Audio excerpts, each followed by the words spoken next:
Every time a cable gets subjected to a uniform, horizontally distributed load, take note, uniform and then horizontally distributed load, like this one, the cable automatically forms a parabolic curve. So the curve automatically will become a parabola.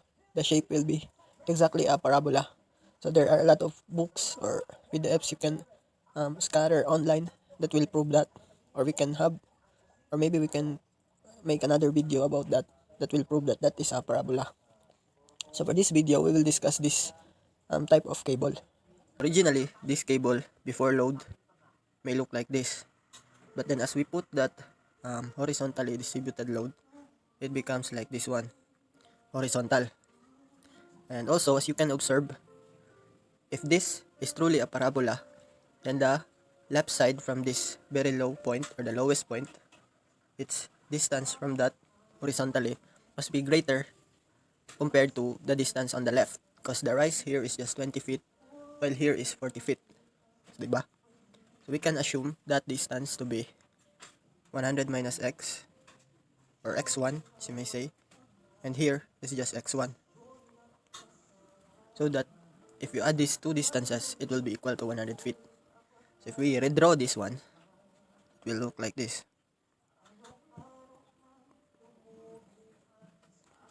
With the lowest point here, and then 20, and here 40, 40, and 100 minus x1, then here as x1. So our approach here to find the x1 values is we can take advantage of the so-called squared property of parabola. Whenever a parabola opens upward, its graph or its equation will automatically be equal to x squared, or the x variable will be the squared one rather than the y. Because if the other way around will happen, let's say y squared, then it will be facing left or right. So this time the parabola is facing upwards, so it must be x squared. So to use the squared property of parabola, it's more like a similar triangle approach, but the only difference is the squared term is on the x. So here's how: 100 minus x1 squared all over 40. So this is to this, and this is to this. So x1 squared is to 20. So if we solve for the value of x1 using shift solve,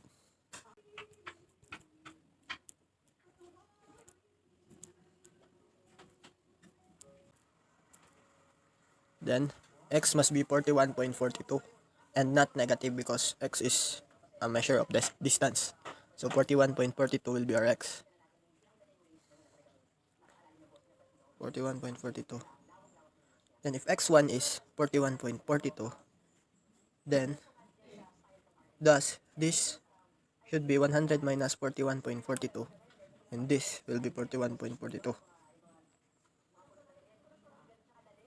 Here 100 minus 41.42, that's 58.58.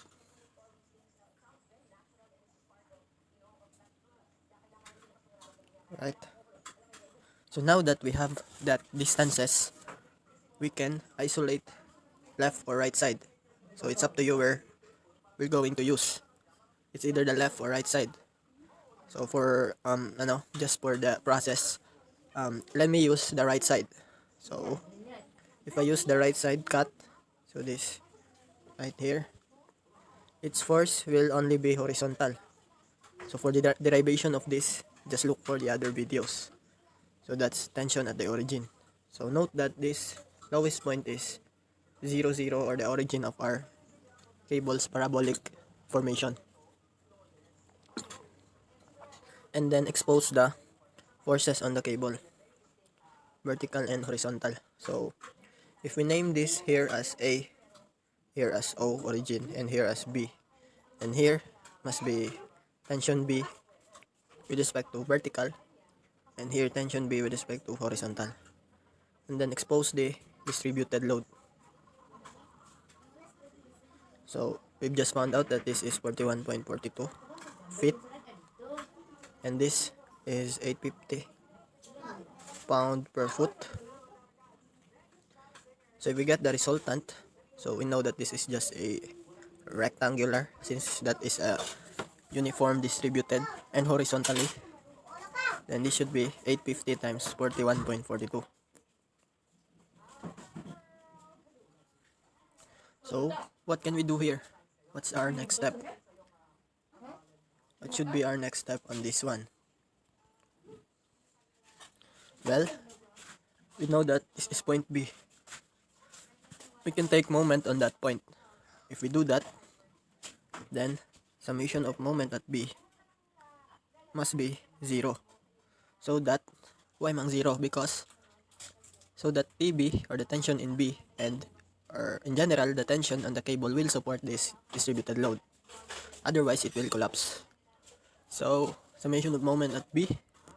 So this force creates clockwise rotation about point B, and its moment arm is, what's this distance? That's basically 20 feet given. So 20 times the tension at the origin, horizontal tension, that means that must be equal to this. That creates counterclockwise. So 850 times 41.42, the force. So this is only the force. So we will multiply that by the moment arm, this one. Since that is just a rectangle, its centroid will be just 41.42 over 2.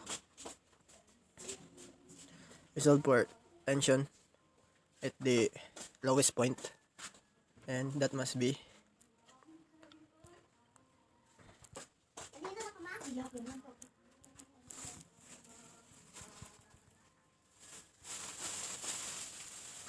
36456.8485. 36456.8485 pounds. So we've got this one. Right? Now we can move to the other side. So this one, to confirm that this is indeed the tension at this point. Right? Right? Still, this is tension at the origin. Here, tension at A. So this is A vertical, and tension at A horizontal. Right? As you can see, it has a greater rise and run compared to this one. So this portion right here must contain the maximum tension here. That should be maximum because its slope is also greater than this one. So let's check if that's true. Sum of the moment about A equals 0. 40 TO. This moment arm is equal to this and moment arm. Right? So that is 850. So this distributed load is 850 pound per foot. Then it is being distributed 58.58. Its moment arm is half that dimension. So TO must be, it's probably be just slightly the first decimal point, but still that's equal to each other. Let's see. The 8 divided by 40. So as you can see, it's 36460. Still the same. 36460. 36460. Or just 36,000 pounds. Right?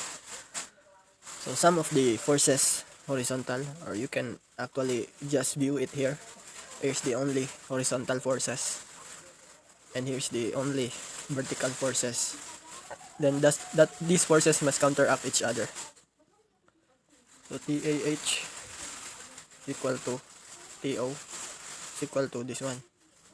TAY is equal to 850 times 58.58. right?